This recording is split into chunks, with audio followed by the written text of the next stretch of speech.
Rune Factory 3 for the Nintendo DS is a hack-and-slash RPG where you play as someone who has, surprise, lost their memories. Someone finds you, and in order to repay them, you do a mountain of farm work while slowly unraveling the mystery of who you are and what's going on. Yeah, we're right back to this trope again, but hey, it works. You play as Micah or Mika, whatever you pronounce it, a half-human, half-monster hybrid, which is one of the few big changes that I absolutely love about this game. Finally, we aren't just playing as another standard Earthmate like the previous protagonist. We're a literal monster, which logically means Mika is stronger and faster, making it actually make sense why he's so good at farming. It really helps him stand out from the rest of the series. Plus, it's just hilarious to see Mika transform into a golden woolly, a creature known for being incredibly adorable in the game's lore, and just start pulling off crazy high-speed martial arts combos on massive giants. It's equal parts hilarious and badass. Kinda like the Powerpuff Girls. I also love his personality. He hits the whole comedy dynamic perfectly, acting as the perfect straight man to a town full of lunatics. Whenever someone says something completely silly, he'll always counter with something incredibly firm yet polite. Like when Daria, the artist, gives Miki a comically long nickname, he just responds with his default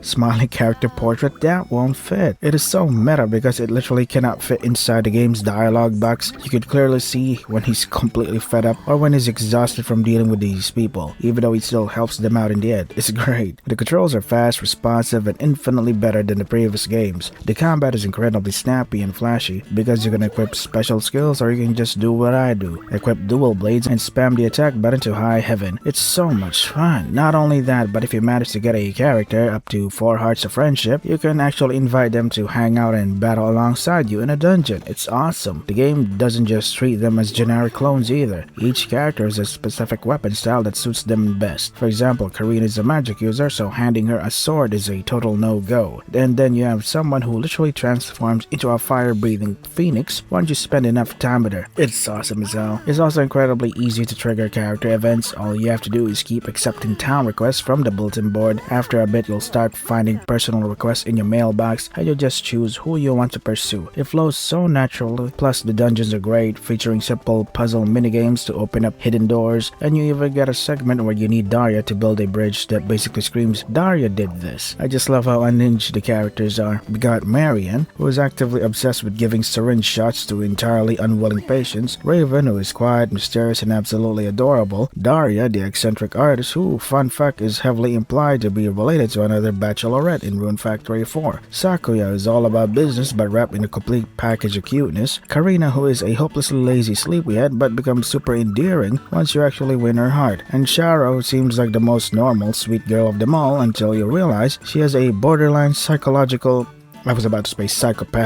psychological obsession with flowers. There's a brilliant piece of dialogue where she just casually tells Mika that she loves eating flowers, leaving him completely speechless. It's hilarious. Are you seeing a pattern here? These women have incredibly unique, distinct personalities, and every single one of them is charming in her own way. It's fantastic. And remember in Rune Factory 1 where you literally had to wait for real-time winter to arrive just so a lake would freeze over and let you walk to the next dungeon? Well, wait no more. Rune Factory 3 introduces active seed items, like one that grows into a lily pad to help you hover across rivers and explore different parts of a dungeon instantly. The developers really learn from their past mistakes here. Speaking of learning from mistakes, remember in both Rune Factory 1 and 2 where you had to physically pick up and pocket every single crop or item one at a time? Well, in this game, they introduced item stacking. You can hold up to 9 items at once directly overhead. It's fast, convenient, and a monumental quality of life improvement. It sounds so simple and obvious now, but back then we had to suffer through the old system. This one change felt like a caveman discovering fire. Oh, and remember Yue from Rune Factory 2? Well, she's back, yay! But you can't romance her, boo. She returns as a traveling merchant who sells completely randomized items, and she will absolutely sting your wallet every single time you look at what she's got. Occasionally, she'll be forgiving and sell you cheap stuff, but mostly she's out for blood money. I actually remember handing her a proposal item as a joke, and she completely panicked, telling me to give it to someone I actually cared about. Girl, I literally married you in the previous game. Why can't I marry you again? To make things even funnier, May from Rune Factory 1 is here too. And all she does is change your character's name, which kinda sucks. But out of sheer spite, I handed her a lover snapper,